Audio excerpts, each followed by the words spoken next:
In this video, I'm going to talk about the technology, the battery pack, the engine, as well as all the way down to the door panel and the comfy seats. So without further ado, let's get right into it. Folks, this is the 2023 Volkswagen ID4. This particular one is the Pro S trim level in the rear-wheel drive configuration. I'm going to show you everything this thing has to offer, so if you're in the market for one, you've come to the right place. So let's start with the front end here. As you can see, here's your headlight module. You got a top LED as well as a bottom one here as well, and then one that goes around your low and high beams as well. I really like that design. That looks really good. The other thing is the top and the bottom LED actually become your turn signals when you put on the turn signal stock.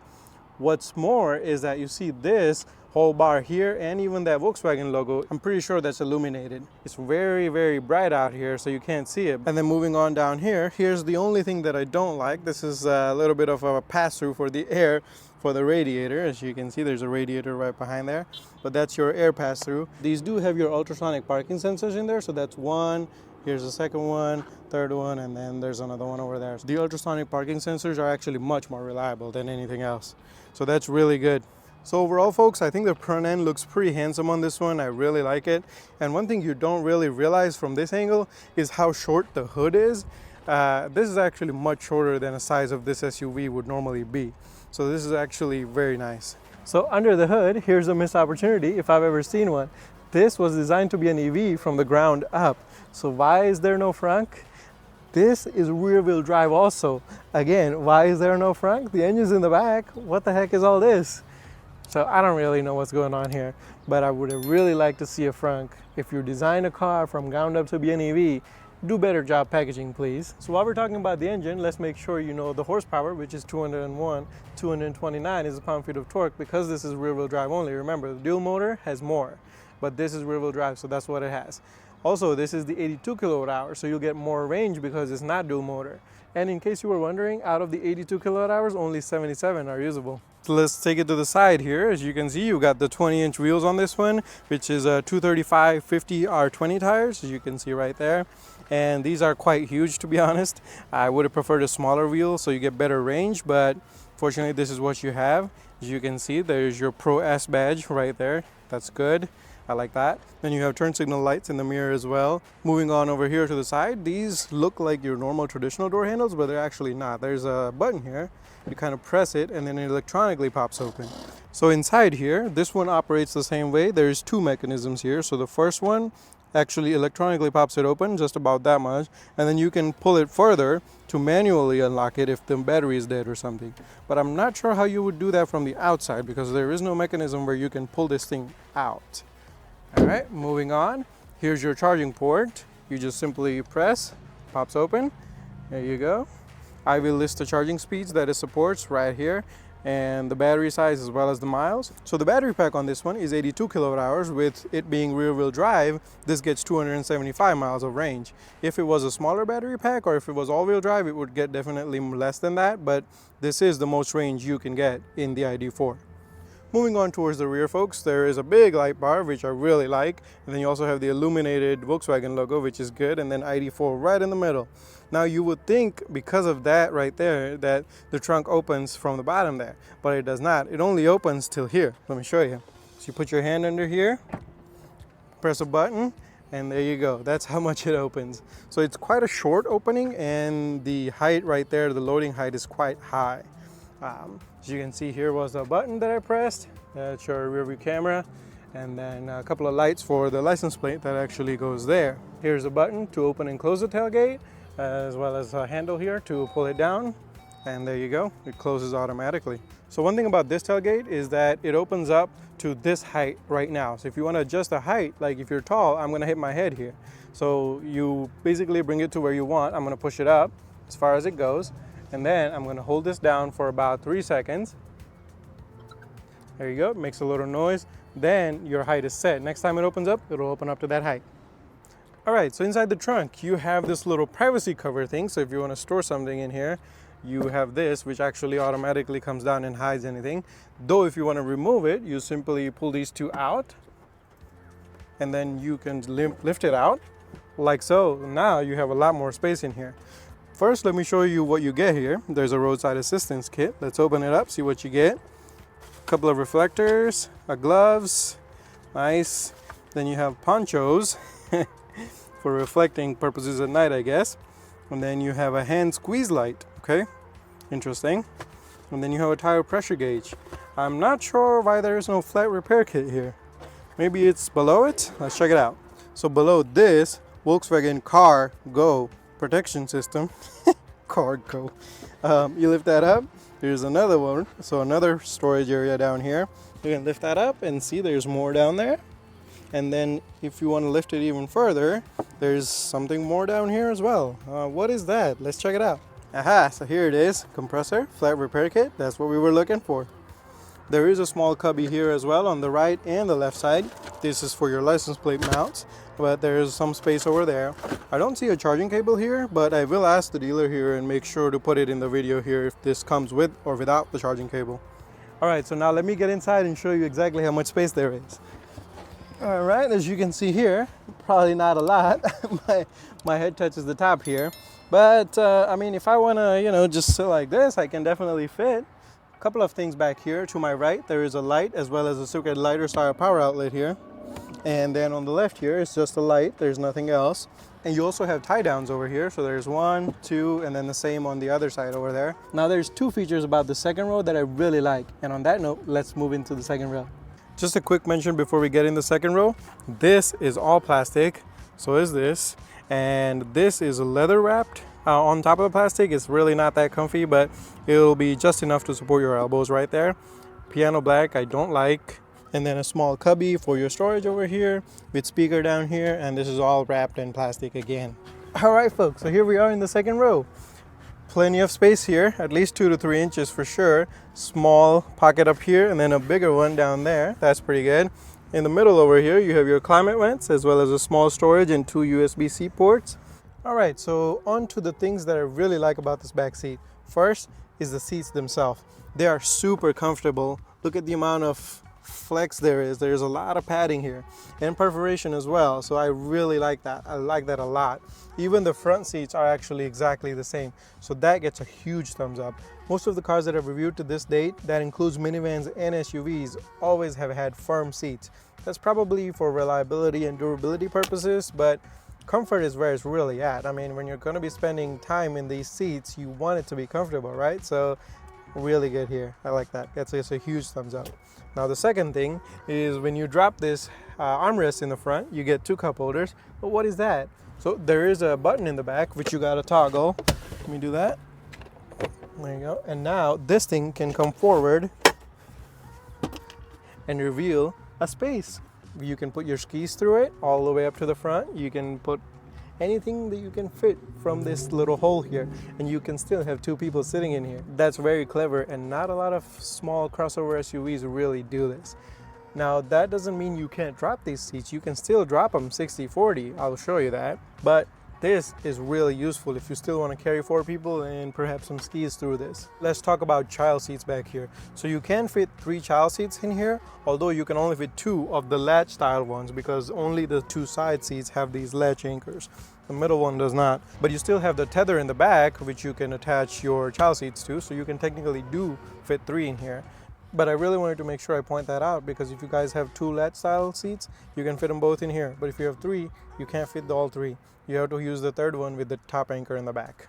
Now the good thing is that there's a shade here which can be opened and closed by the driver up there. I don't care how many manufacturers say that you can tint it heavily and you block like 99.9% of sunlight. To all the manufacturers out there, if you put a panoramic sunroof on a hot day, this thing is a greenhouse. It gets so hot, even though you think that the tint actually blocks 99% of the sunlight. Well, it doesn't matter. The shade works so much better. Just go out on the street and ask anybody, would you have a panoramic sunroof with the shade or without the shade? 100% of them, I bet, will say, I want it with the shade because I want the option to close it if I want to. All right, finally, so after that little rant, let's go to the front. All right, folks, so let's talk about this driver door panel here. This part up here is actually soft plastic, but it's like not to the point where you can actually tell it's pretty soft. It's just soft enough, to be honest, where you can rest your elbow on it. This is a soft leather wrapped area for your elbows. Again, piano black, not a fan of that. And then down there is your storage as well as hard plastics again, and then your speaker. And also this is used to pop your trunk. You pull it to open the trunk, but you can't press it to close it. You just have to go back and then close it. That's really silly. Why not just be able to press it here and close it, guys? Come on. And then one weird thing about this little thing over here is you only have 2 mirror buttons. So if you want to close the rear windows, you have to press rear first, and then once it lights up amber, then you can press these and control the rear windows. That's just so silly. Just give us 4, man. Why is this cost-cutting measure here even not necessary? This is for your mirror controls, so turn it this way, this turns amber, you can control the right mirror. Turn it to the left, that controls the left mirror, and then you can turn it over here back this way, that's your heated mirror settings. Now this is for your child seat lock, so when it's amber, both of the rear doors cannot be opened from the inside. You can only open it from the outside, hence the child lock. And then finally, this locks all of your doors like any other lock button would. Here is your driver's seat. I already mentioned that it's really comfortable. Here is your memory settings. That's nice. There's a massaging setting as well. It actually controls the lumbar support, so it actually goes up and down and left and right. But that's the only thing it massages really. But there's nothing else that massage function does other than manipulate the lumbar support, which you can also do from here. So you can also push it forward or back, up and down. So 4-way lumbar support. Great. This one can move forward and back. This can adjust the front of the seat up and down. And then this one can adjust the backrest forward and back as well, just like any other seat. This seat actually is really good. It's very comfy. Like, it's kind of hard to see in the video, but like it is super comfy. Like, take a look at how much give that is. These are perforated as well, as you can see here. This will actually help you keep cool in the summer time frame. Because these seats are not ventilated, that's actually very important to have. Both of the front seats are heated, but they're not ventilated. You also have the heated steering wheel, which you can control through the screen, which I'll show you in a second. Alrighty, here's your view from the driver's seat of the ID4. As you can see, very, very good visibility. The only complaint I have is the dash is quite high. So I'm actually sitting at the highest position of this seat. And as you can see, this kind of goes up. And so the dash actually feels quite high, and so does that hood over there. So you have to be really careful when you're turning and things like that. But you would get used to that. To the left of the driver here, you have your headlight controls as well as your front and rear defogger buttons over here. These are touch sensitives. They're not actually buttons, which I really don't like. I rather prefer buttons. I don't like this. One thing I do like is you still have the physical controls for these climate vents. That's really good. All right, let's start it up. I've got the key fob, put my foot on the brake. That's all I gotta do to turn it on. There is a start stop button, but that's not necessary. You simply put your butt on the seat, and as long as you have the key fob, it automatically turns on. Now, here's your gear shifter. It's a little bit weird. Hang with me here. All right, as you can see, I'm currently in park.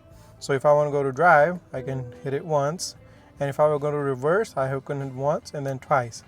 That'll get me to reverse. Now, if I want to go straight back to drive, once, twice. And then if I want to go to the B, which is the enhanced braking mode, which actually is not completely one pedal drive, but it enhances the one pedal drive mode.